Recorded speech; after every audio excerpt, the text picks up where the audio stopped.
ഇപ്പൊ എന്ത് ചെയ്യുന്നവര് കണ്ടോ പിന്നീട്? കാണാറുണ്ട് വല്ലപ്പോഴും. സംഭവം അടുത്താൽ തന്നെയാണെങ്കിലും വല്ല വർഷങ്ങൾക്ക് ഒരു 1-2 വർഷങ്ങൾക്ക് ഇടയ്ക്ക് ഇടയിടുന്നതിലൊക്കെ ഒന്ന് കാണും. അപ്പൊ കാണുമ്പോ എല്ലാ കണ്ണുകളും ഞങ്ങളിലേക്ക് ഇങ്ങനെ വരും. ഇവര് ഇങ്ങനെ ആവും. അപ്പൊ അതിന് അവസരം കൊടുക്കാതെ മാറില്ല. അവര് സുഖമായി ജീവിക്കുന്നു, എന്നേക്കാൾ സുഖത്തിൽ അവർ ജീവിക്കുന്നു.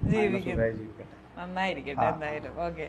നാം തമ്മിൽ കാണും ആ വയലോരം ഇല്ലെന്ന് കൈകോർത്തു നടന്നുള്ള ഇടവഴിയും മാഞ്ഞെന്ന് നാം ചേർന്നിരുന്ന പുളിമാവും കരിഞ്ഞു എന്നിട്ടും മാറിയില്ലെന്ന് മനസ്സിൻ്റെ വാതിലടഞ്ഞില്ലെന്നു. ഇതൊക്കെ സംഭവിച്ചു. ഏത് ആ വയലോരം ഇല്ലാതായി. അന്ന് നടന്ന ഇടവഴിയൊക്കെ ഇന്ന് റോഡുകളായി മാറി. അന്ന് ഒരുപാട് പ്രണയത്തിന് സാക്ഷിയായിട്ട് നിന്ന ആ കത്തേറ്റു അങ്ങനെ പുളിമാവൊക്കെ കരിഞ്ഞു മുറിങ്ങിപ്പോയി. ഉള്ളിൽ സൂക്ഷിക്കുന്നത് പോലെ. എന്തുകൊണ്ടാണ് ഈ രത്നങ്ങൾക്ക് ഇത്ര വില വരുന്നത്?